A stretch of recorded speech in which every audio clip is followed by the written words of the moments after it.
Hello, everyone, and welcome to another episode of the 411 Ground and Pound MMA podcast. We are your weekly look into the wide, wacky, wonderful world of mixed martial arts. My name is Robert Winfree. I'd like to thank you very, very much for joining the show. Please do give a like, comment, subscription, written review, star rating, whatever is applicable to your podcast platform of choice. Anything you can do to help out is deeply, deeply appreciated as we continue to try and grow the show.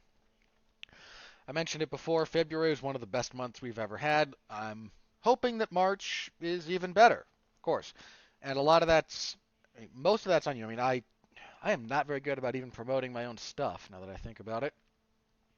But I do what I do, and the extent that you all are doing what you're doing, it means a lot to me. So a lot of the growth tends to come from that kind of stuff. So thank you, as always. You guys are the best. All right, on the agenda this evening, should be a little bit lower key episode. Not a lot of news. UFC on ESPN plus 61 last night. Mentioned before, not a flashy card on paper, but a pretty solid one, and it delivered in spades, actually. And a preview of this coming week, UFC on ESPN plus 62.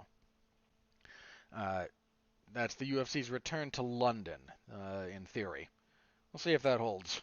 Um, Apparently, Europe is dealing with the most recent surge. I'm not even going to call them waves at this point. That seems. I don't know that I think that's the right way to go about it. But I don't want to get this video in trouble.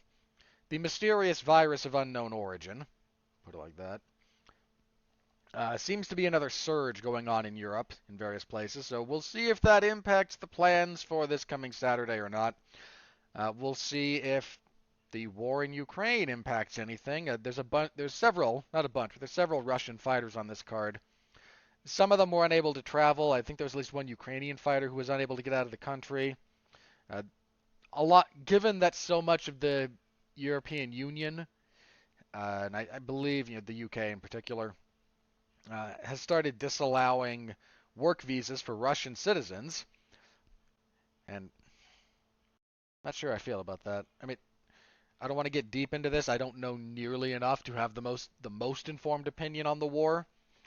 So I'm going to limit what I say next to the following statements.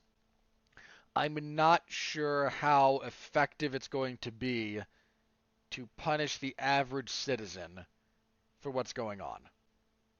That's all I'm going to say. I'm not in support of Russian aggression and expansion in this particular instance. I think they shouldn't be there.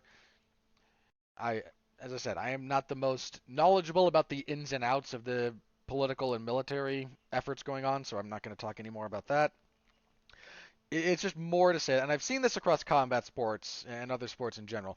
All of the Russian national teams were kind of banned from international competition, which I think is fair. If you're part of a team, or if you're going to even if you're an individual, but you're going to a competition where national identity is key, so the Olympics, for example, no one can go. I know the Olympics aren't up for a while, but you couldn't go to the Olympics representing Russia. The Russian national soccer team, all of these things, they have been essentially blacklisted. And it sucks for the athletes, but I understand if we're going to make this about things that are done deliberately about nationality, then it makes sense. By the time we get to an individual level in an individual sport where your nationality doesn't matter one iota, I think you're just being unduly punitive. The people who've been calling for how should the UFC handle Russian fighters? Maybe the same way they've been doing it. Like, they're not blocking out things that are done for national pride is one thing, and if you go to competitions representing your nation, that's what you're doing. If you happen to be a citizen of a country doing something, that's not the same thing. Again, I think it's unduly punitive, and I think that's going to go badly. But that's my take on it. That's my, again, fairly uninformed take for all things considered. But that's my stance as far as those go. So whether or not the government of the British government potentially, monkeying around with visas from Russian citizens and whatnot. We'll just have to wait and see how that plays out. For the moment, I'm going to assume it's going forward as planned. So we'll be previewing that.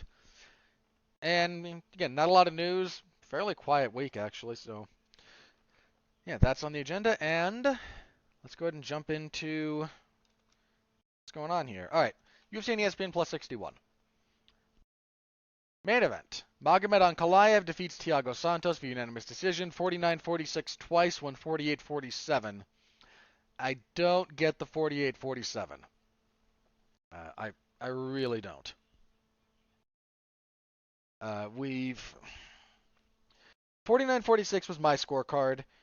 First round Ankalaev, very tentative first round, but Ankalaev was the more active and the generally more effective fighter. Second round, Ankalaev starts opening up. Things are kind of going his way. Near the end of the round, exiting a pocket exchange, he kind of gets clipped along the top of the head with a left hook. A little bit off balance, falls down. Santos gets on top. Rides out the last 30-ish seconds in half guard. Works some punches, a few short elbows. Enough to win Santos the round, given that everything else had been favoring Ankalaev. It had not been a blowout round for him by any stretch of the imagination. So 1-1 going into the third. After that, it was just a lot of Ankalaev. He was really good about hurting Santos to the body, using front kicks to the body. These two both landed some pretty serious leg kicks. Santos just could never seem to kind of get in gear. Anytime he'd try, Ankalaev would either evade him and reset or counter him. Again, I was really impressed with the body work that Ankalaev put in on this fight. And it clearly had an effect on Santos, especially down the stretch. The fourth round in particular, he got a little bit winded. There was a takedown in the fourth from Ankalaev. Not a lot of wrestling from Ankalaev overall, which was a little surprising to both the broadcast and me. I didn't expect him to be, Khabib about it, for want of a better example. Just doggedly, relentlessly pursuing the takedown to the exclusion of other forms of offense. But I did expect him to try it more often, especially once they started clinching. And for whatever reason, he chose not to. I mean, ultimately it worked out. He got the win. He got a fairly clear win. There's no argument that Santos won this fight. I don't even think you can really justify giving him 2 rounds.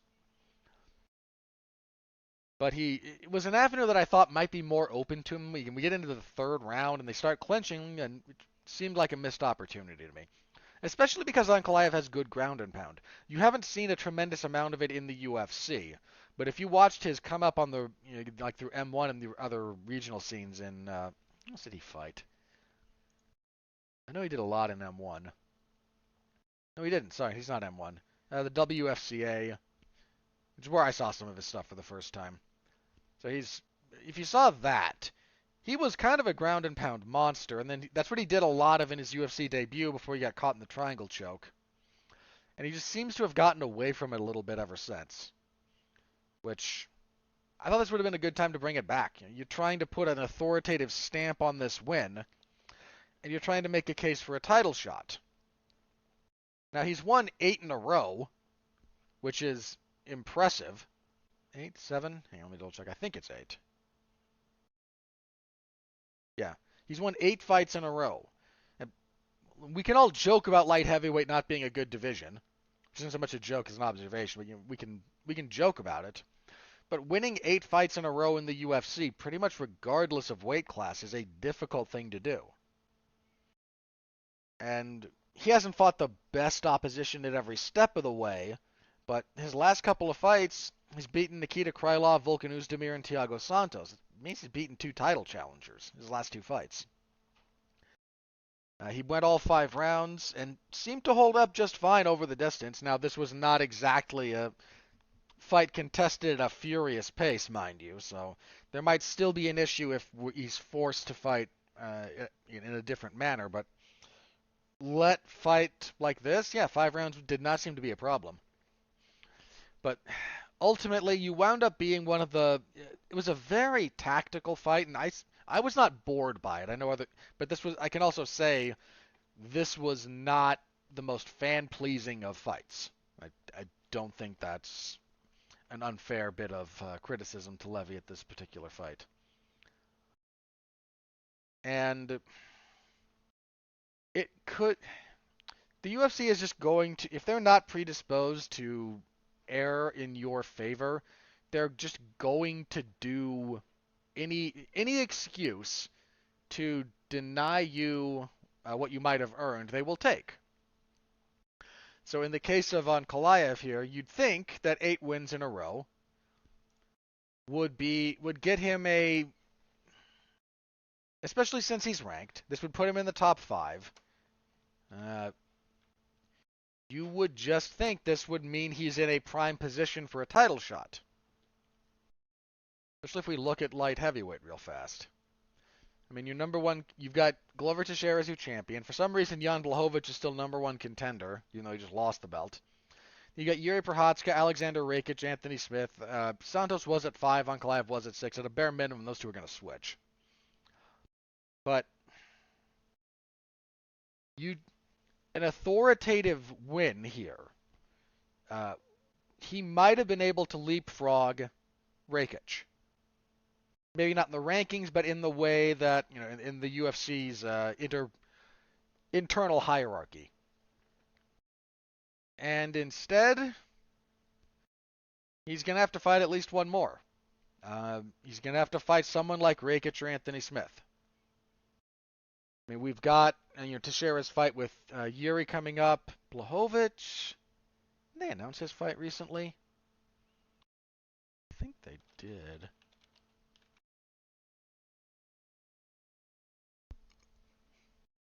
I know they were trying to get Rakic and Blachowicz together. I think that fell out, didn't it?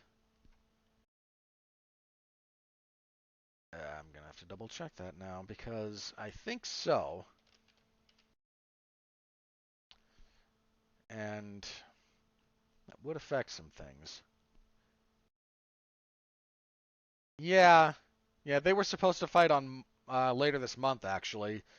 But that fell out back in January. Blachowicz had some kind of an injury. So, point being, you had an opportunity here, again, to leapfrog some of these other guys when you're coming into a bit of a bottleneck. But Rakic has looked really good, but his last couple of fights have not been terribly crowd-pleasing, and we know the UFC puts a premium on that. You've got Anthony Smith, who's certainly a very good fighter, and I'm not at all going to insult him. But he's also a guy that's kind of had his shots at the very top and has come up short. But now you're going to have to fight him or someone like him. And that's just, it could have been avoided. That's all I'm saying. That said, I wasn't in there. These two guys, it needs to be observed. They were throwing hammers at each other the whole fight. There was not a lot of range finding. Their kicks were hard. These two clashed on a kick in the third or fourth round.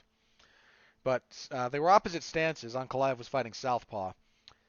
And Santos went to throw a rear leg kick. Ankalaev went to throw a lead leg kick.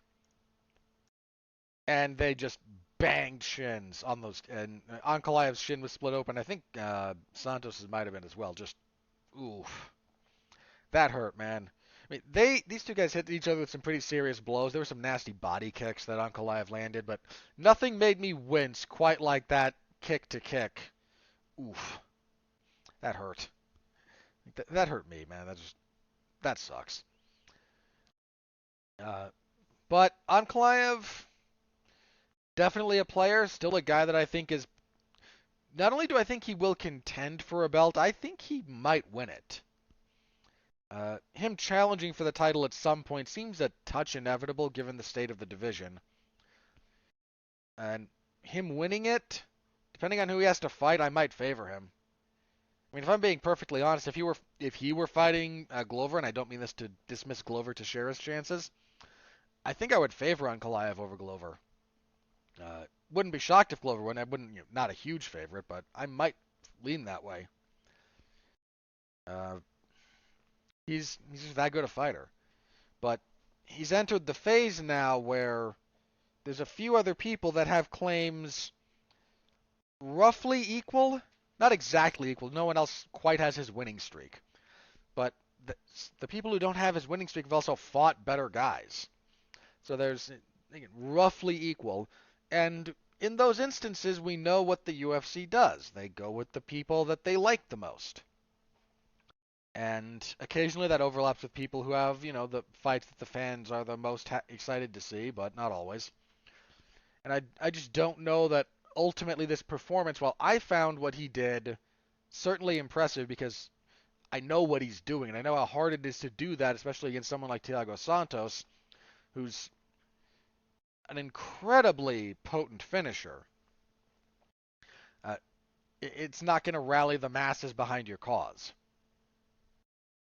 As for Santos, that guy just never recovered from those knee injuries. And I mean, who could blame him? He had one of his knees almost completely destroyed. Oh, sorry. And the other severely damaged. And that fight with John Jones, yeah, he's never been the same since. I don't know if it's bits of distance, his explosiveness isn't quite there, his combination work has fallen off. Then again, it should be noted that his run up to his title shot was not quite. The guy's got a good highlight reel. Let me say this correctly. He has a very good highlight reel, but if you watch all of those fights in their entirety, you could see this style of fighting coming from him as things started diminishing, because he was never quite the relentless marauder that his highlight reel would lead you to think he is. Which is not to say he's a bad fighter. It's more to say that this isn't a sharp left turn if you really track the details of his career to this point.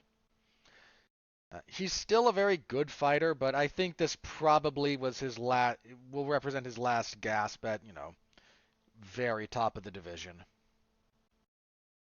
As for who he should fight next,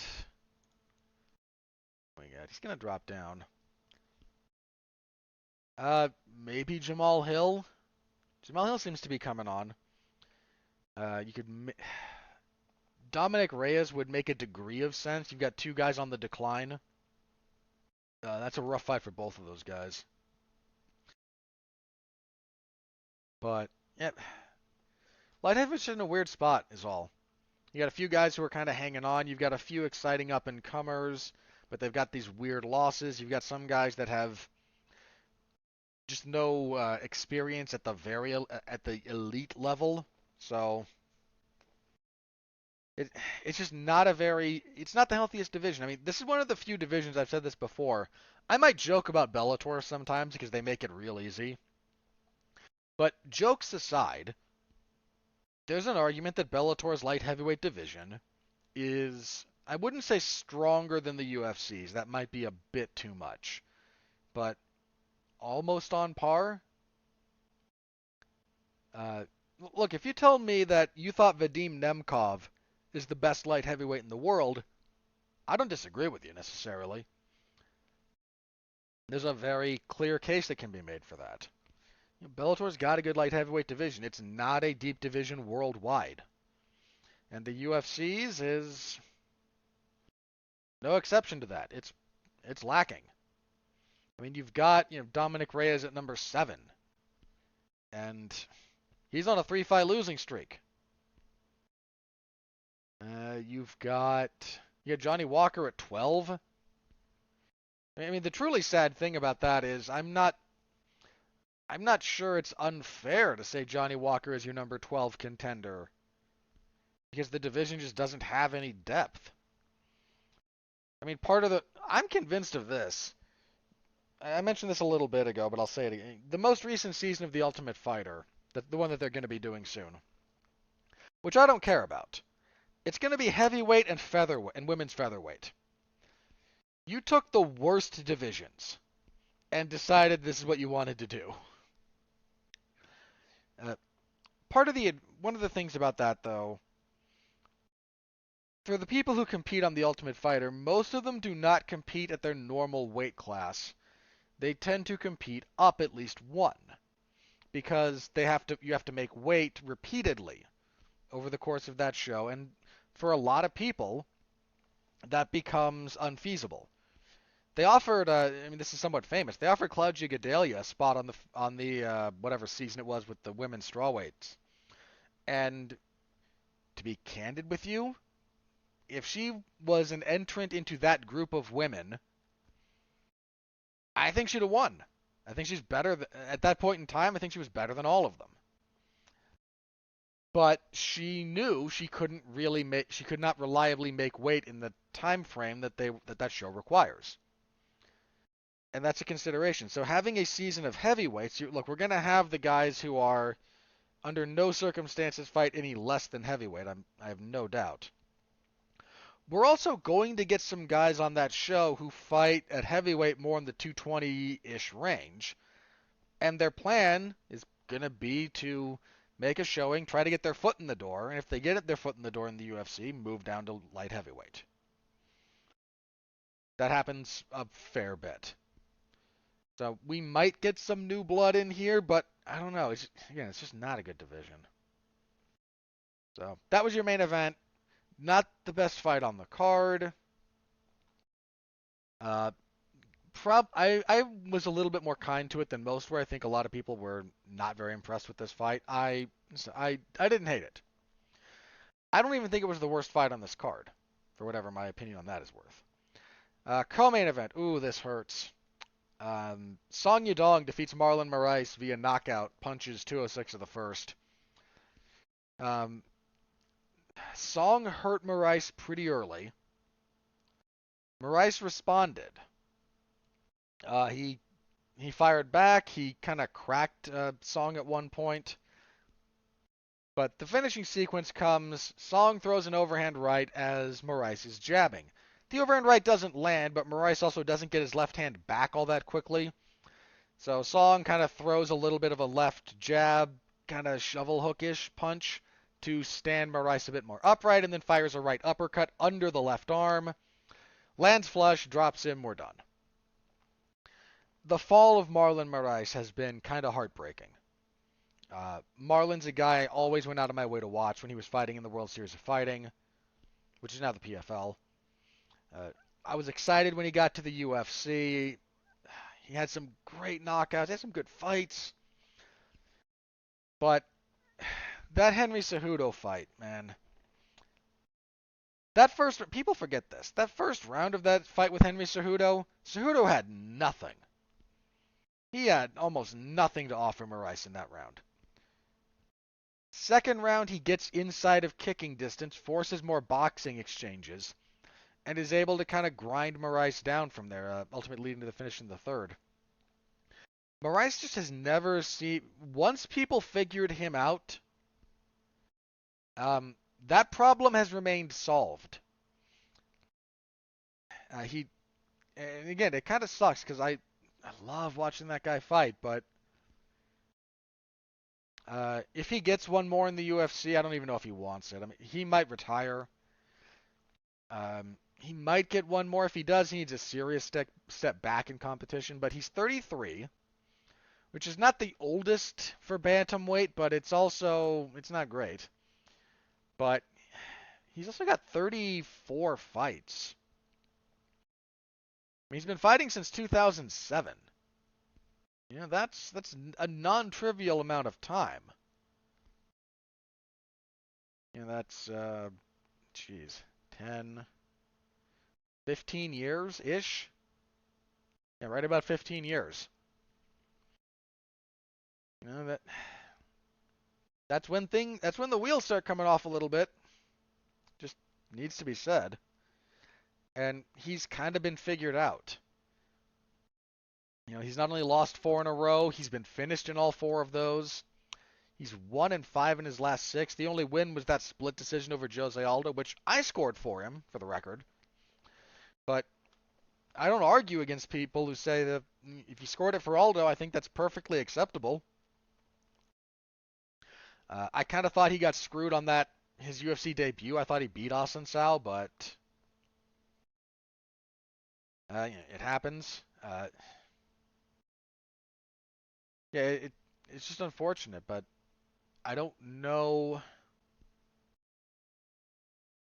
Yeah, I don't know how much more is left for him.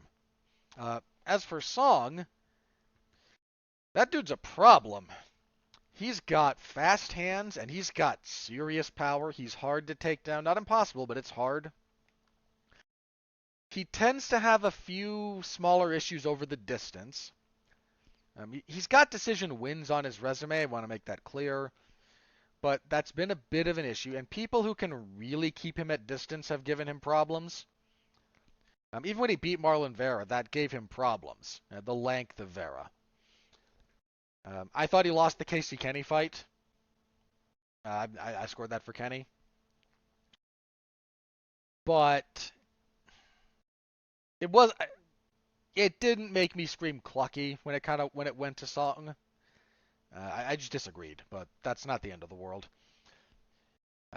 But good camp, hard to take down, fast hands, good power, good footwork, good about finding angles. Not unbeatable, but his only I mean, how did he do in 16? He had a bunch of fights in 2016, so I bring that up because he lost twice. In 2016, he went what?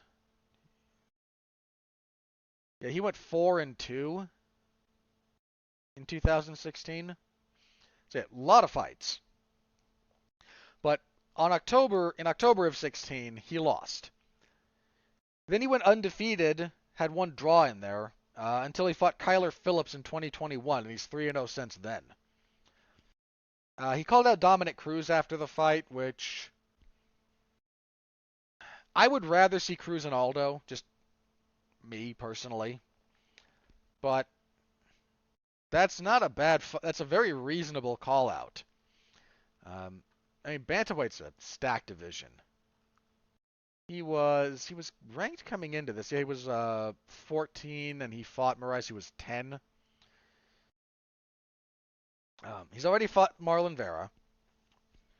If you wanted a tough fight for him, there's two names in particular that I think would be really tough fights. Either Rob Font or Merab Dvalishvili. Either of them, for very different reasons, would be serious tests for him. If you wanted something more akin to the level I assume he's going to be at, I kind of assume he's going to be around 10. You got Pedro Munoz sitting at 9. Song and Pedro Munoz would be, I mean, that would be something. That would be a heck of a fight. It's hard to go wrong, but this is a guy that is a serious problem for this division. And I'm not even going to say future title contender necessarily, because I do need to see him against the type of guys he's going to be facing now. Like, there's not a lot. He's not going to fight down too much after this.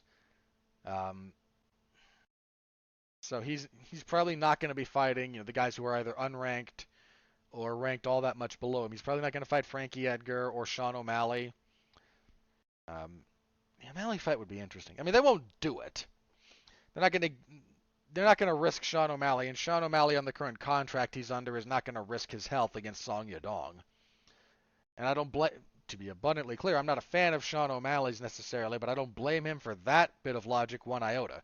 If you pay me the same whether or not I fight the number 2 guy in the world or the guy you just signed off the Contender Series, why would I fight the number 2 guy in the world? Hey, again, he's making sense. So, but he's going to be fighting the guys like Cruz, Dvalishvili, Font, Munoz. That's in his immediate future. And I'm not quite sure what his ceiling is, but he's really good. And he's going to be a real handful even if you can beat him. Let's see. Next up, featherweight Sadiq Yusuff defeated Alex Caceres for unanimous decision. 230-27s, 129-28. 30-27 seems a bit odd. I thought Caceres had the first. But after that, a lot of leg kicks from Yusuff. This just wasn't a very action-packed fight. Both men were able to land punches at various points. Caceres found a pretty good straight left on occasion when he tried to dart, but he was trying to dart from a bit too close to the fence, and he was never quite able to make the footwork work the way that it's supposed to. And I mean, also playing into that, Yusuff just tore his lead leg to pieces with inside leg kicks. I mean, just brutalized it. Didn't have much offense outside of that, but given that Caceres wasn't exactly lighting him up either, it was enough to get the job done. Light heavyweight, Khalil Roundtree defeated Carl Robertson via TKO. This was a brutal finish. First round, fairly tentative. Looks like things are going Robertson's way before he kind of gets clipped and dropped near the end of the first. Roundtree ultimately takes the round. Second round, it ends 25 seconds into the second round. Khalil Roundtree came out for that second round and just a hurricane of violence. He got in Robertson's face. He started throwing hooks. He dropped him. Hit this vicious kick to the body as Robertson was kind of sitting on the fence. He's on his seat. So he can't be kicked in the head, but just a... Roundtree's one of the few guys who I think really tries to make that work, where he's standing and you're, downed, but he knows where and how he can still kick you or knee you legally. He makes that work for himself, and a nasty body kick. Robertson is able to get back up, gets clubbed back down to meet with hooks. Ref stops it. I think I saw Luke Thomas tweet. The ending of this fight is how Roundtree at the end of this fight is how everyone thinks they'll do in a street fight, and he's not wrong. Brutal finish. I still don't know what the deal is with Roundtree. He might wind up being the light heavyweight Eric Silva, which is a reference I don't know if any of my newer listeners will get, but years ago, there was a welterweight in the UFC by the name of Eric Silva. And he's a guy who I said the UFC desperately wanted to be better than he is because he was exciting and dynamic, and he had some great finishes. And then anytime he fought someone who was good, they'd hurt him with body kicks, or they'd just be able to kind of endure his blitz, and they would just beat the crap out of him. And he just always stumbled. And they did the yo-yo thing with him forever, where he'd get a couple of wins, and he'd look great, and then he'd take a step up in competition, and he'd get beat. So we kind of yo-yo up and down and up and down and up and down. And he was just someone that I knew the UFC wanted to be better. He was someone that he had a good look. He had fights that people liked to see. He was from Brazil, so he was trying to, and this was at a time when the UFC was kind of trying to find the next Brazilian personality to keep the MMA scene really on fire. And he just never was that guy. I wonder if a little bit Roundtree might not be that same way. Now, he debuts in the UFC and loses his second fight. Wins a couple, has a big win over Gokhan Saki. Then he gets stopped by Johnny Walker. He has a decision over Rick Anders. Then he loses 2 in a row. Now he wins a couple, and we're just kind of on the yo-yo again. So I do kind of wonder if that's not the pattern that we're going to be seeing here. But brutal finish. Solid post-fight promo. Whatever I say about the man's some of his career trajectory and how I kind of get a feel about it. Pretty good on the mic, and has tried to do the inspiring speech thing and did it.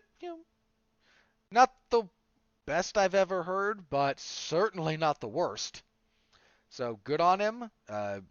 Good win. see, lightweight, this fight. Drew Dober defeats Terrence McKinney via TKO, knee and punches, 3:17 to the first. This was, the other ones that were in this vein were on the prelims, but this was not the only wild back and forth fight we had on this card. Terrence McKinney took this fight on somewhat short notice. He comes out like a bat out of hell. Just looks to unload, kind of lands a knee that off balances Dober against the fence, unloads on him, just bombs away, lands a really nice jumping knee that lands clean. Dober perseveres, fights back up to his feet, lands a couple of punches, hits his own knee that drops McKinney. He gets on top and pounds him out. Just for as long as it lasted, again, 3:17, wild. Pretty wild comeback from Dober. Good fight. Dober's a guy who's just kind of been around. He's been in the UFC longer than you might think. He debuted for the UFC in 2013. So almost 10 years. November of 13, so coming up on 9 years later this year. And has a winning record. Again, winning record overall. Just been a real tough out. The guys he's lost to, some of them not so good. Earlier in his UFC career, he was losing to,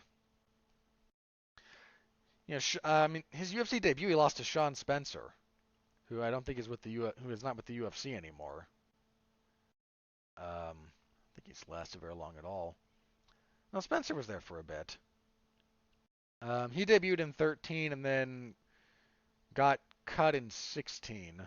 Yeah, he had those big gaps. Like he was active for a while and then kind of had a few injury issues before he got cut. Lost to Nick Hine. Beat Jamie Varner. Had that weird fight with Leandro Silva that was ruled a guillotine, but was a bad call by one of the few times I've seen a ref make an outright error like that and the commission overturn the outcome. Then he lost to Efrain Escudero. Boy, that was a bad loss. Won a couple, lost to Olivier Aubin Mercier. Won 3 in a row. Stepped up to Beneil Dariush and lost. Won 3 in a row, including TKOing Alexander Hernandez. Stepped up to Islam Makhachev and lost. Lost to Brad Riddell, then beat Terrence. He's just a really tough. I don't mean this as a pejorative. He's a tough gatekeeper. That's a guy who he won't beat everybody, but at this point in time, you gotta be darn good to beat him. And McKinney came close, but I still think McKinney's got a pretty bright future.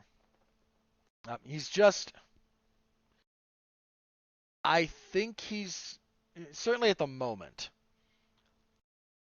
that he is so front-loaded on offense that anytime that if things go long, he tends to struggle. Now, being able to extend him in terms of the fight length is not easy. I don't mean to imply otherwise. Hey, just survive the first round with this, Tasmanian devil. Good luck. But it is an avenue, so I imagine he'll settle things down a little bit and learn from this. But wild 3 minutes of fighting. Middleweight, Alex Pereira defeated Bruno Silva via unanimous decision, 30-27 officially. I gave Silva the second, I think, but ultimately Pereira winning, no issues. Bruno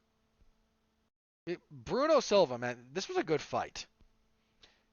Despite being horribly outsized, Bruno Silva came to this fight, he came to win. That deserves a lot of recognition. He absorbed some pretty serious punches from Pereira. He got wobbled more than once, and a couple of times when it looked like, maybe this is it, maybe Pereira's kind of got him ready to go, he just starts swinging back. Did enough to survive, landed some good leg kicks. So credit to Bruno Silva who made this a real fight. The 30-27 scorecards do not necessarily reflect the reality of the fight. So, want to give him credit for that. Pereira is somewhat notable because he holds 2 wins over Israel Adesanya in kickboxing. One of them was a split decision. I haven't seen that one recently. However, I did watch the fight. I made a point to find this one. The second fight between them, which Pereira won via knockout. He's been doing a little bit of the, is he scared of me thing. The only people buying that are people who haven't watched that fight. If you've only seen the highlight and him knocking out Adesanya, it's a good knockout. It's a very legitimate knockout. I'm not trying to cast aspersions on that.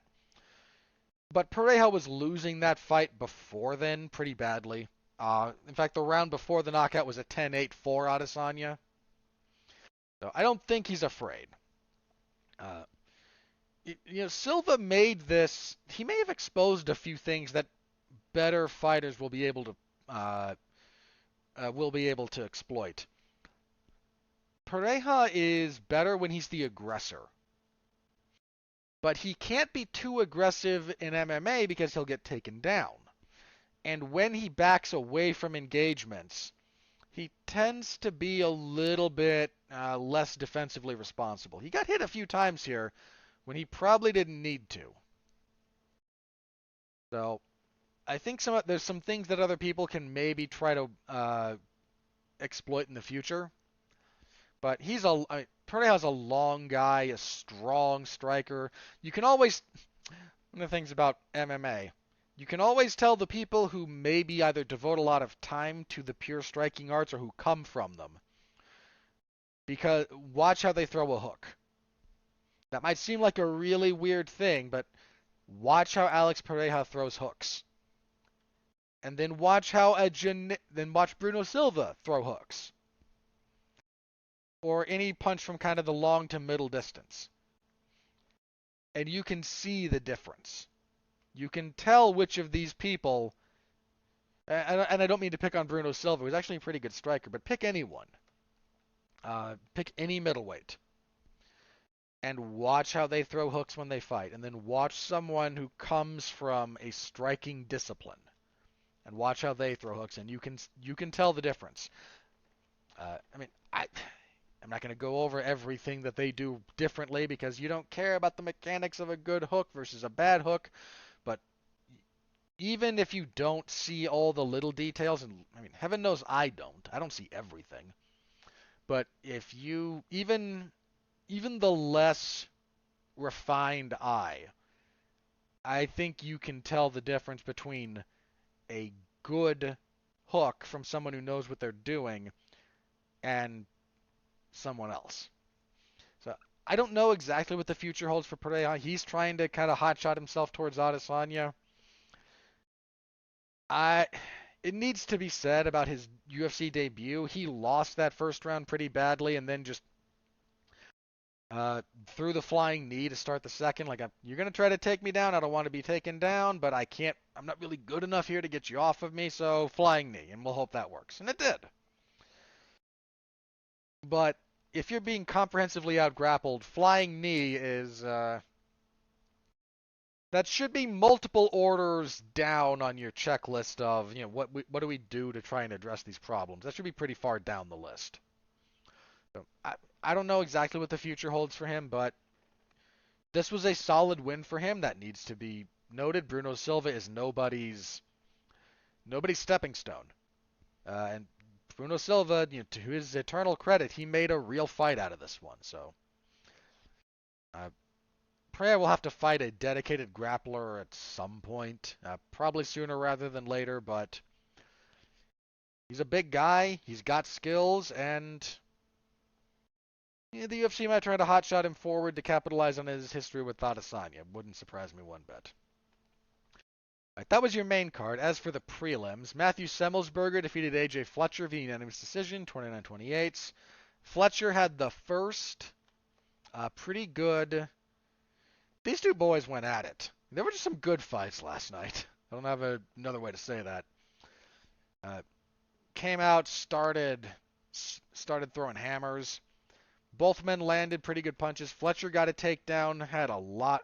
I actually gave him a 10-8 in the first. He had like 4.5 minutes of top control time. He had and a chunk of that was back mount or full mount. It was a marginal 10-8, but it was one that I decided to go with. Second round, a lot more on the feet. Semmelsberger is getting a little bit the better of things, but Fletcher's holding his own. Towards the end, Semmelsberger gets a takedown. Works ground and pound and some control, enough to win the round. Third round, more of the same from the second. A little bit more frantic, a little bit higher pace. Semmelsberger ultimately gets the win. Solid debut for Fletcher. These two guys went at it. Good fight. If you haven't seen this one, look it up. Women's flyweight. J.J. Aldrich defeated Jillian Robertson via unanimous decision, 30-27 across the boards. Not a whole lot here. Robertson couldn't get Aldrich down, and if she can't get you down, she really struggles, and that's what happened. Bantamweight. Javid Basara defeated Trevin Jones via unanimous decision, 30-27, 129-28. Kind of liked what I saw out of Basara. Hit some really nasty body work that visibly slowed down Jones in the second. Long guy for the weight class, good about pressuring forward, kind of sniping from distance. Overcame some adversity because Jones cracked him a couple of times. Solid win for Basara, really. Featherweight. This was a fight. Damon Jackson defeated Camuela Kirk via arm triangle, 4:42 of the second. First round to Jackson. Jackson came out aggressive, wanted to get right after it. Kirk took a little bit to get going, but when he did, things started swinging back in his favor until Jackson started forcing him to grapple. Jackson was the superior grappler. Same in the second, except he was able to get the finish ultimately. Pretty good fight. Damon Jackson is a gritty veteran who just keeps on, dude keeps on keeping on, so credit to him. Women's flyweight, Miranda Maverick defeated Sabina Mazo via rear naked choke, 2:15 of the second. Mazo's a long flyweight and tall, but she struggles a bit to kind of maintain distance. Anytime they were able to kind of tie up, Maverick was physically stronger. Nice finish. The way it kind of came about. Look up the clip would be my encouragement. I don't want to describe. There was a bit too much scrambling for me to go into all the details here. But Maverick kind of got a takedown. Mazo sat up as she was starting to kind of fight to her feet, and Maverick spun towards the back with her left arm kind of already around the neck. And Mazo had her left arm in kind of the underhook position and was kind of it was kind of trapped between her body and Maverick as Maverick's trying to scoot around. This is Maverick going to her own right. That arm is there for Mazo, and it's kind of stopping her from moving. She winds up disengaging it from its position, kind of stopping the back take to fight the hand that's around her neck. You can finish a rear naked choke with only one hand. You don't necessarily need both. It's just really hard. But something about the way that Maverick had it deep enough and where she was gripping. Part of the key to gripping it, you get the arm around, and then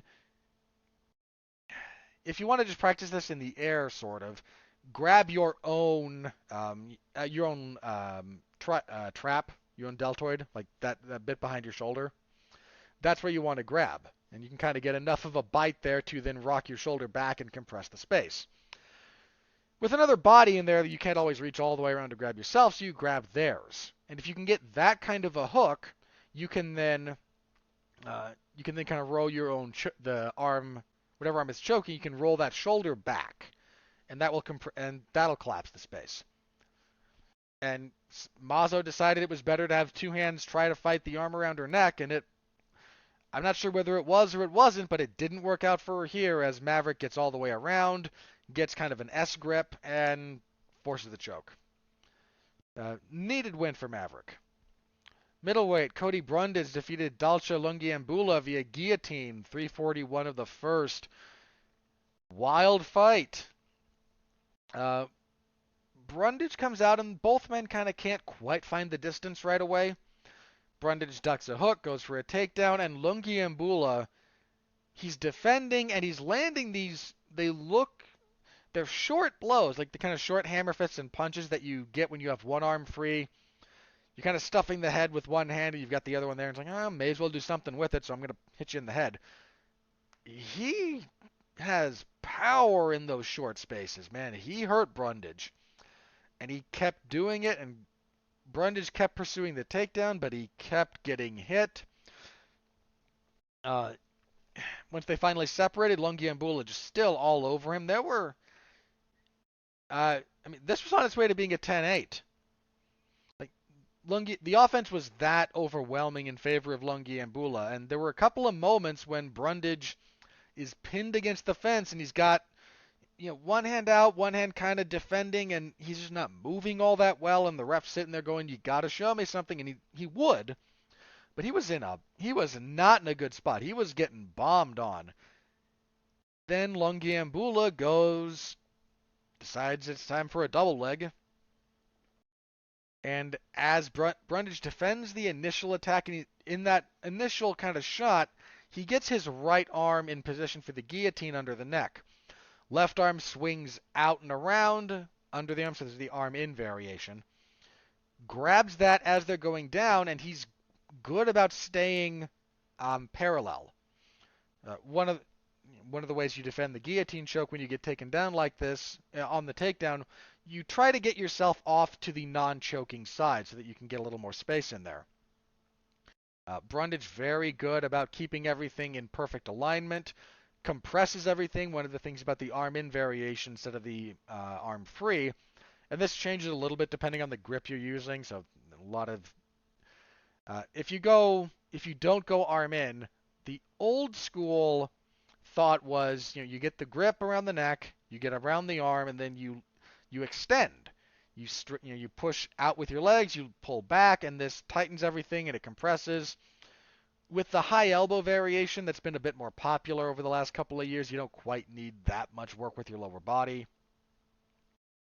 But when you do the arm in variation, you want to, instead of pull everything apart, you want to squeeze everything together. And he was absolutely good about doing that. You can see he's still up, his core is engaged, he's like doing a sit-up. And that squeezes everything together and actually compresses the choke when you've got the arm in. Something about having the arm in means that it's easier to kind of compress things together for the choke rather than pull them apart. Got the choke, got the tap after, again, getting the snot beat out of him. Good comeback win for Brundage. Bantamweight Guido Canetti defeated Chris Moutinho via TKO punches, 207 of the first. Solid win for Canetti. He landed some good leg kicks. Then he landed a couple of straight punches that landed flush. Then he just got in Moutinho's face and threw enough to get the ref to stop it. Moutinho never went down, but watch the clip of the finish. He gets hit and the lights go out for a second. Perfectly acceptable stoppage. Solid win for Canetti, who's, I think in this fight, he became the oldest fighter at bantamweight to win in the UFC. He's in his 40s. And just, beat up the young kid, so good on, how old is Canetti? He's 42. So good on Canetti, man. He's still out there, still getting it done. Somebody called him out. Basra. Yeah, Javid Basra called him out after the fight. His logic was he wanted to fight somebody who had fought right around him because that would mean the timing would line up so he could get another fight in before Ramadan starts. And Canetti, again, obviously fought on this card, obviously won in fairly short order. I'm fine with that. I would be fine with that fight. It's a perfectly good fight. It would make sense for both guys, too. So I don't know that they'll make it or not, but I thought it was a good call-out from Basra.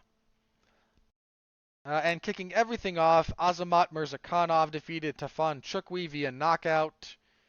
Flying knee, 44 seconds into the third round.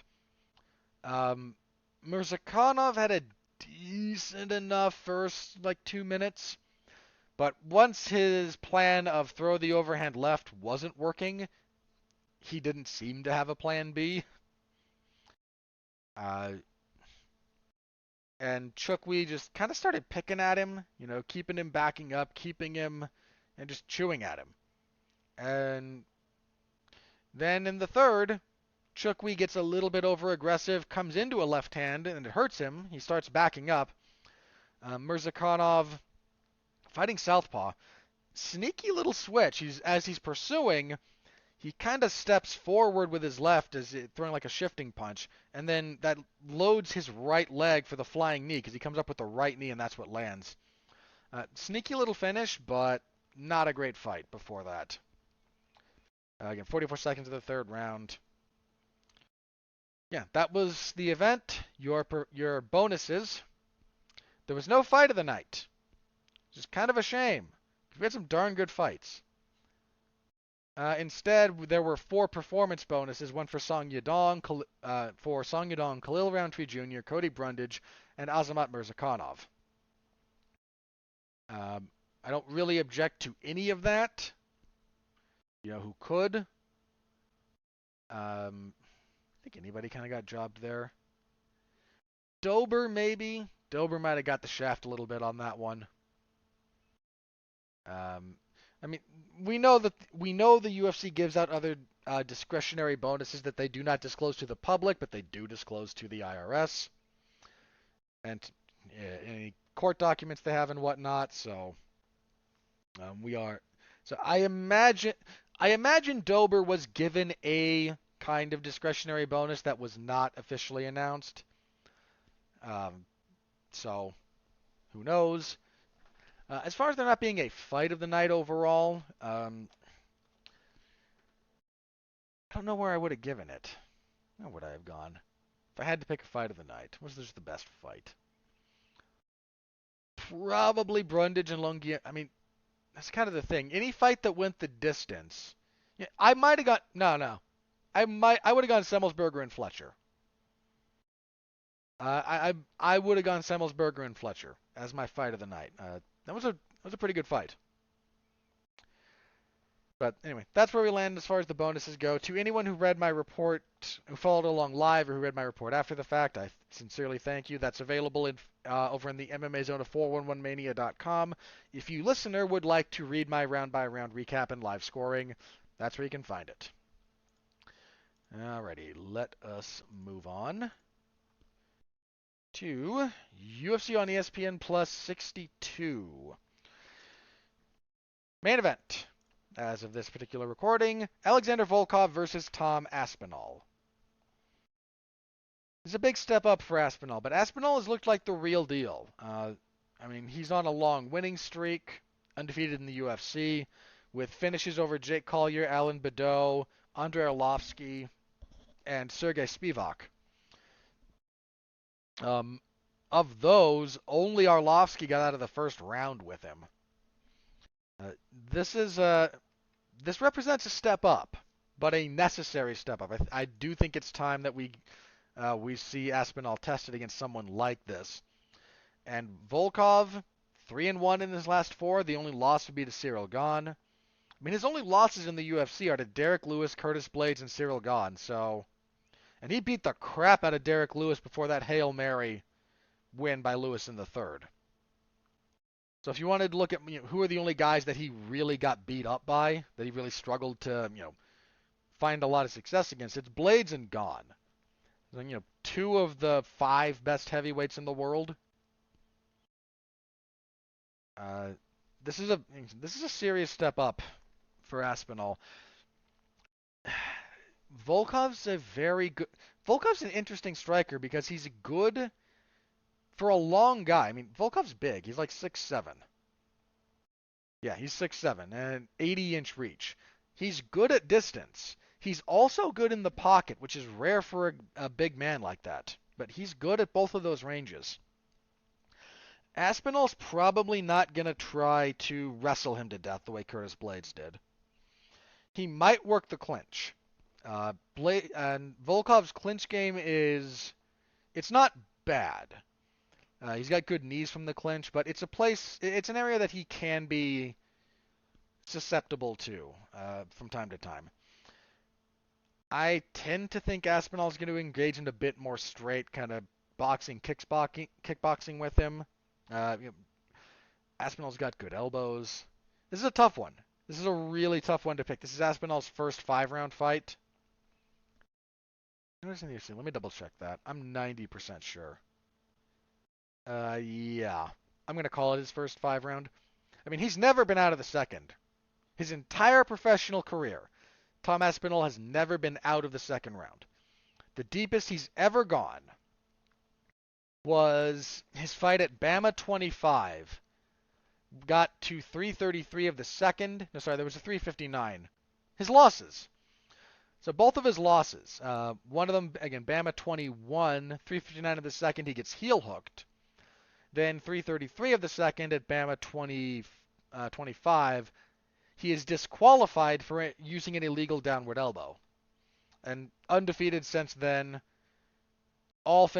Finishes in all of them in the first except the Arlovsky fight, which was 109 in the second. I don't know that he'll be able to get Volkov out of there that quickly. In fact, have a quick look at Volkov. Has he ever lost in the... Okay, he hasn't lost in the first round. It's happened to him once or twice throughout his career. His first loss ever, so 2009, was a first-round loss. When he fought Maxim Grishin, there's a name. Sorry, I know I've seen a lot of Grishin's work, so blast from the past a little bit. He was stopped in the first round. His loss to Pat Bennett was in the fourth. Decision after 4 rounds? Huh, interesting. Then his fight with Vitaly Minakov at Bellator 108, lost in the first.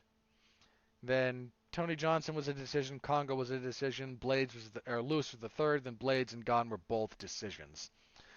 So it's hard to get him out of there early. Not impossible, but when you look at the man's, I listed off a few fights. So of his 9 losses, a few of them came in the first. That spread over...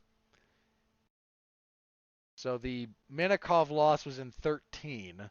His first ever loss was 09. So we're talking about a few over a career that dates back to April of 09 and has 43 total fights. If Aspinall can get him out of there in a hurry, that will say a lot. It will say a lot about where Aspinall is as a fighter. I think if this goes really deep, it might swing towards Volkov. Volkov's shown decent 5-round cardio, especially for a heavyweight. Aspinall's not quite the technician that you might need to be to really trouble Volkov, but he's got power and he's got the determination. I'm curious to see if either guy really tries to wrestle. We're going to see some clinch work, I'm fairly certain about that. But I don't know that either of them is going to really try to wrestle the other. Might be a bit of an X factor. See if either of them can find some consistent advantage in that area. That might be an avenue. My inclination is still to lean towards Aspinall, but a big step up for him, man. Whew. And Volkov is no one's easy out. So it's a good fight. Appreciate the matchmaking that went into that one. I am going to lean towards Aspinall, but barely. It's a good fight. Co-main event. Paddy Pimblett and Rodrigo Vargas. This is a showcase fight for Pimblett, who's got some defensive issues. He got hurt in his first fight. He kind of had to gut through that one a little bit, but Vargas is 1-2 in the UFC. He's being brought here to lose. He's here to be the enhancement talent, to make the hometown guy look good. Let's call it what it is. He might still upset the apple cart, but that is the intent. So picking Pimblett. Here's a darn good fight. Arnold Allen and Dan Hooker at featherweight. Hooker dropping back to 145. Arnold Allen has not lost in the UFC. He is on an overall, 11 fight winning streak? 7, 8, hang on. 6, 7, 8, 9, yeah, 10. Okay, 10.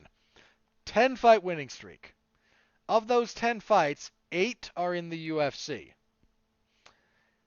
Now, some of the wins are not people you'll recognize. He beats Alan Omer in his UFC debut. What's an Alan Omer? Yeah, we get it. Split over Makwan Amirkhani. I thought it was fairly given to him. Beats Mads Burnell. He was losing that fight before he catches a kind of front choke variation in the third round. Oh, I forgot to mention this at the end of that last. Well, let me say this real briefly since Mads Burnell just came up. I joke about Bellator a lot because Bellator makes it easy to do so. But from their event on Friday, if you have not seen Adam Boritz and Mads Burnell, right now, just right now, great fight. I thought the judge who went 5-0 for Boritz was nuts. I was 4-1. But great fight. Absolutely a great fight. Still can't believe the UFC let that guy go. Yeah, Mads Burnell is great. Anyway, beats Mads Burnell. Jordan Rinaldi, Gilbert Melendez. Not being able to finish Melendez. There's a little bit of a question mark there. He should have. Then beats Nick Lenz, beats Sadiq Youssef. So this is a real step up for Allen. I'm curious how Hooker will do back at featherweight. His last featherweight fight was 2016 when he lost to Jason Knight. After that, moved up to lightweight, went on his significant run there. Now he's dropping back in the wake of his 1-3. I mean, he only lost to Dustin Poirier in a war. God, that fight between him and Poirier in 2020. One of the best fights of that year. Absolute war. Gets stopped by Chandler, beats Haqparast, gets tapped out by Makhachev. I think he kind of realized he might have hit his ceiling. So he's trying his hand back at featherweight, where he was a middling featherweight in the UFC initially. That said, he is a much better fighter overall now. So this is a great fight. I'm leaning towards Hooker, but I could be very wrong about that. This is a really good fight. On the opposite end of the spectrum, heavyweights. Shamil Abdurakhimov and Sergey Pavlovich. I know they made this fight a while ago. I do. But I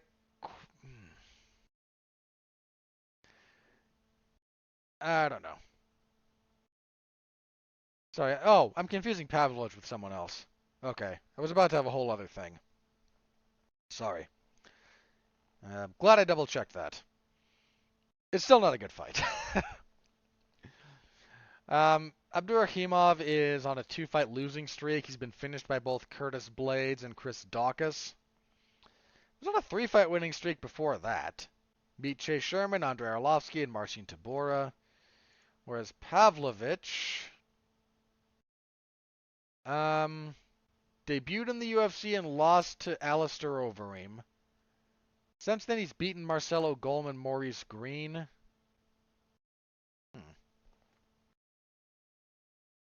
This seems like a test for Pavlovich more than anything else, so logically, I should probably go with Abdurakhimov, who's just a difficult out, even if he's not always an exciting fighter. But I'm going to go with Pavlovich, and I'm just going to be prepared to eat crow. Light heavyweight. Nikita Krylov and Paul Craig.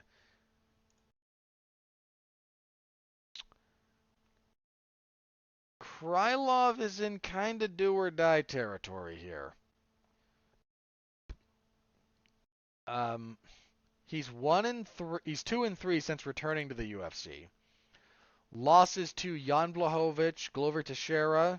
That was a split that I thought he won, candidly, and Magomed Ankalaev. So, former champion, current top contender, possible future champion. Like, not scrubs. And in the midst, intermingled in there, he has wins over Owen St. Preux and Johnny Walker. There's a lot of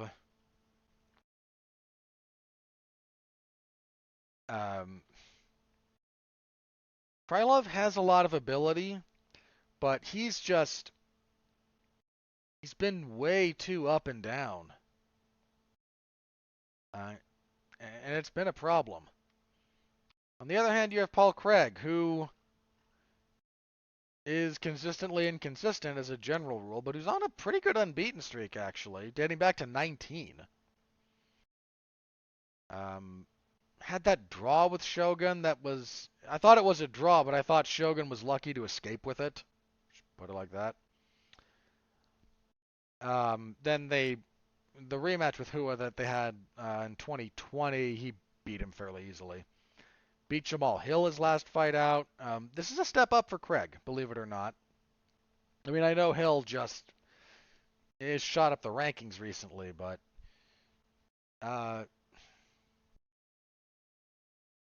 I think Krylov represents a slightly different level of consistency. There's a real argument that Craig simply got Hill at the right time more than anything else. I'm going to lean towards Paul Craig, but I could be very, very wrong about that one. That one, if I'm wrong, I'm going to be spectacularly wrong. And kicking off the main card, Gunnar Nelson will fight Takashi Sato. Sato in the UFC has gone 2-2. He had a good run through Pancrase. Been out for a while. He got choked out by Miguel Baeza in November of 2020 and hasn't been seen since.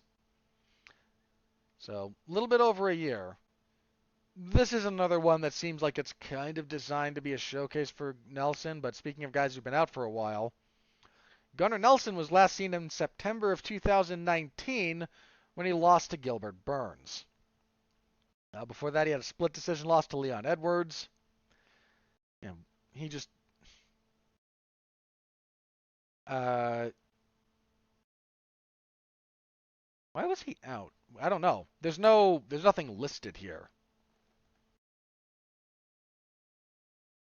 As far as why he didn't fight at all in 2020 or 2021. So Sato's taking this on kind of short notice. This was supposed to be Gunnar Nelson and Claudio Silva. I would have favored Claudio Silva in that, believe it or not. Now I'm going to lean towards Nelson. But ring rust might catch up to him. Who knows? I mean, he's been gone for so long and he's on the losing streak, so who knows? That's your main card. As for the prelims, lightweight Jai Herbert and Ilya Topuria. What's Topuria at lightweight? Isn't he normally a featherweight? Oh, he's replacing somebody. Okay. That gives me a bit of pause. Let me take a look at Herbert real fast. 1-2. I mean, guy comes to fight. I'm going with Topuria here. I think pretty highly of Ilya Topuria's abilities. And I don't mean to cast aspersions on Jai Herbert, who is not a bad fighter by any stretch of the imagination. But I think very highly of Topuria. I think that guy's a player at featherweight. And while I know this is up at lightweight and it's short notice, I still am going to lean towards him. He's good.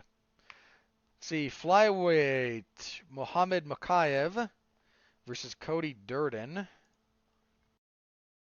Mr. Durden has gone 1-1-1 in the UFC. His debut was a draw. He was tapped out by Jimmy Flick.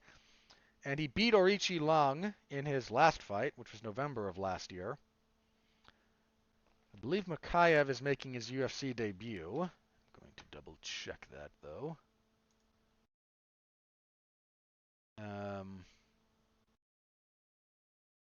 Where is that fight listed here?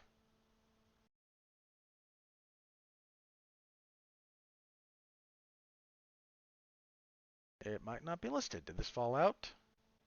I'm just not aware of it.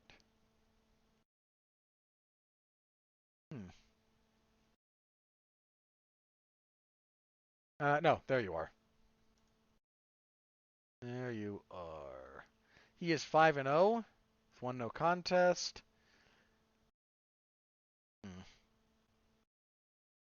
I'm gonna lean towards Durden just based on experience, but that's a bit iffy. Featherweight, Mike Grundy and Makwan Amirkhani. They're still trying with Amirkhani, aren't they? Grundy's gone 1-2 in the UFC. He's on a 2-fight losing streak. Lost to Movsar Evloev and then Lando Venata. That Venata fight was tough. It was a tough fight. Amirkhani's on a 3-fight losing streak. He got knocked out by Lerone Murphy. It's a brutal knockout. I'm gonna pick Grundy, but I'm not sure that's correct. That's more down to how Amirkhani is able to perform, I think, than anything else. Women's flyweight, Molly McCann and Luana Carolina. Should be McCann's fight. I mean, this is about as close to a gimme as they could give her in her weight class, so. Yeah. Bantamweight, Jack Shore and Timur Valiev. It's a pretty good fight, actually. Shore is undefeated. He's 15-0, 4 wins in the UFC. Valiev, on a long unbeaten streak. He had the no contest with Jones, but won his last 2. Yeah, that fight with Hani Barcelos, man, it was a good fight. I'm gonna lean towards Valiev, but maybe I shouldn't. Like that's a really close fight. Let's see. Women's strawweight, Corey McKenna and Elise Reed. I believe we have 2 debutantes here. Look, Reed, 4-1. No, she lost. Oh, yeah. She got kind of smashed by Sijara Eubanks. I remember that fight. McKenna. Oh, she has 1 fight in the UFC too, I believe. Yeah, she beat Kay Hansen.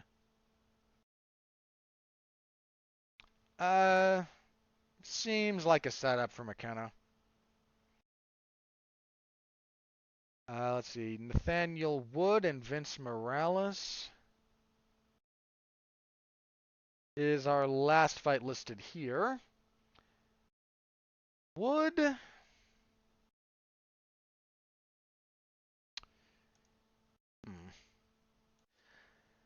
He had a bit of hype.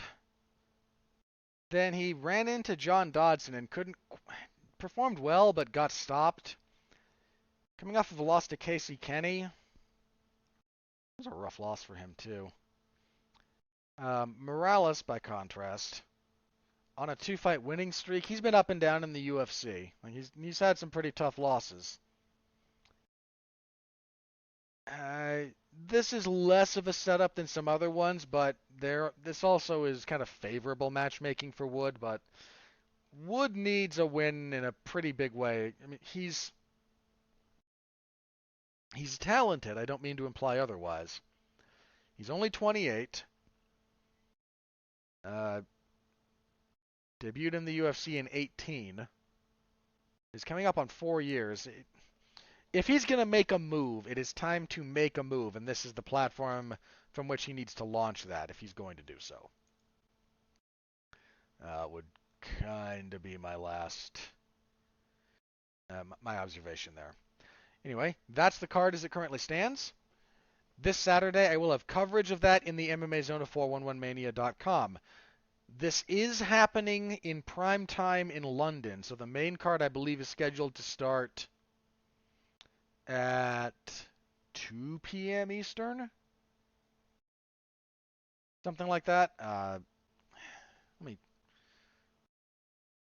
let me see if I can confirm that very quickly here.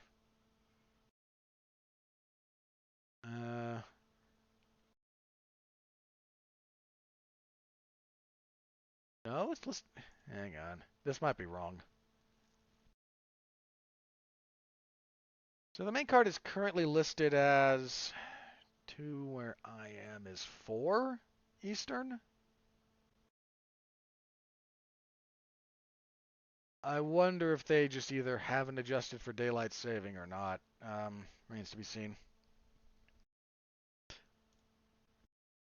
Or the broadcast was, or the broadcast hadn't last night when they were talking about it. Either way, look for, again, kind of that prelims to start sometime around noon or 1 Eastern in that vicinity. So if you want to watch live, it's going to be starting a lot earlier than usual, so just be aware.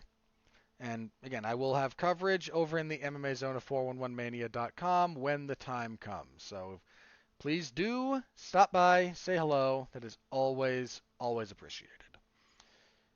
Okay, last thing I have here, I have one bit of news, then I'm going to check Twitter, because it's always a good idea. Tony Ferguson and Michael Chandler has been set for UFC 274. This will serve as the co-main event to the lightweight title fight between Charles Oliveira and Justin Gaethje. I imagine this will serve as a backup. That would be a harder sell in some cases, but I think the UFC would probably do it if they have to. If something happens to something happens to Oliveira or Gaethje, you've got, man, all of those guys, not all of them have fought each other in combination yet, but Chandler's fought both guys in the main event. Gaethje's already fought Ferguson. Oliveira and Gaethje have both beaten Ferguson. But if it would be a short notice kind of thing, so they might be building a backup there. I said it when they announced the initial card for 274. That main event that is crack. Like, hook that into my veins, yes. But that did not have a strong supporting cast. Ferguson and Chandler absolutely adds value to your pay-per-view. That's a tough fight for Tony Ferguson too, man. That might be his last stand as a title, as an elite level lightweight around the title picture. If he loses to Chandler, it's not that losing to Chandler is some giant condemnation of your ability. It's not at all. But that would be 4 in a row. Losses to Gaethje, Oliveira, Dariush, and then Chandler. And I mean, he took a beating in that Gaethje fight that was horrific. He got his arm torn apart by Charles Oliveira. He got his knee torn apart by Dariush. If he loses again here, I think that'll, again, not because Chandler is some low-level guy, but I think that might be it for him. Would be a shame, but if he does lose, I think that will be it for his title aspirations. My initial lean on that fight, I actually, that's going to be tough. Chandler's probably going to win the first round. If he doesn't get a stoppage, though, Ferguson might be able to do something later. I lean Chandler. I think I lean Chandler as I think about it now, but I will have something more detailed for you when the fight comes closer. All right, let me check Twitter for breaking news, and if nothing new has come out, we will get into plugs and we will wrap up. All right, nothing new, so let's get into plugs. Can you find me this week? Last week, let me do last week real fast. I took part in a Damn You Hollywood for the Batman. So if you're interested in my thoughts on movies, I am part of Damn You Hollywood over in the W2M network / Rattleton Broadcasting Network, where I'm one of the hosts of that particular program. That was myself and Mark talking about the Batman, and I'm not proud of how I conducted myself for the first part of that review. I don't mean the part where I walked off to get a sandwich while Mark and Andrew talked about their feelings. I wasn't going to contribute anything to that part of the discussion anyway. But once we got into the review proper, I brought a bit of baggage that wasn't necessary, and thankfully it got settled quickly. And we wound up having, I thought, a very good discussion about the movie. The good, the bad, the otherwise. So you can listen to that. Very briefly, if you're interested in boxing and podcasts related to it, my friends Mark Radulich and Pat Mullen had a history of the heavyweight division, a series of podcasts that I very much enjoyed. They're doing another series right now ongoing about the Four Kings. That would be Roberto Duran, Sugar Ray Leonard, Tommy Hearns, and Marvin Hagler. Their latest chapter went up last week. So if you're interested in that, they were talking about Marvin Hagler versus Tommy Hearns. The 8 minutes of absolute war that was that fight. Tremendous fight. I don't have a whole lot this week as far as podcasts go. My usual spate of professional wrestling coverage in the written form. So last week I got drafted last minute to cover AEW's Dynamite. So in addition to AEW's Dark Elevation, MLW's, they had the Super Fight card, headlined by Alexander Hammerstone and Davey Richards. And then WWE SmackDown, where Big E had his neck broken. 2 vertebrae broke. Thankfully, no damage to the spinal column. No discs. I don't think any discs were displaced, so there's no real displacement. He seems to be in good spirits, has full feeling and strength in all of his limbs. But put a damper on that whole event. Not a good event anyway, but you add on top of it that a more inexperienced and demonstrably not safe worker tried a belly-to-belly suplex on the floor and basically dropped Big E on his head. That's how he broke his neck. Yeah, not good. Not good. So you can find all of my written reports for those events in the Wrestling Zone, rather, 411mania.com. This week, the usual spate: Dark Elevation on Monday, MLW on Thursday, SmackDown on Friday, and then the UFC event on Saturday. So that will be this week. The next week I'm busy. I have podcasts on the Monday, Tuesday, Wednesday, and Thursday of next week, so that'll be fun. But yeah, full preview, obviously a fuller plugs next week. I'm not going to go into detail here. Also, of course, on Sunday I'll be back here to review UFC on ESPN Plus 62 and to preview. Let's see, where are you? Preview UFC on ESPN Plus 63. Ugh. That's a good fight. Headlined by Curtis Blades and Chris Dawkins. That's not a terrible fight. You also on that same card, Askar Askarov versus Kai Kara-France. That's pretty good. Poor Askarov. Just be in the title picture. Welterweights, Matt Brown and Brian Barberina. That'll be nuts. Nate Landwehr will be in action. So we'll have a full preview next week. So tune back in for that. And yeah, until then, keep sharing the show. Thank you so very much for listening. As usual, stay safe out there and continue to be well, be safe, and behave.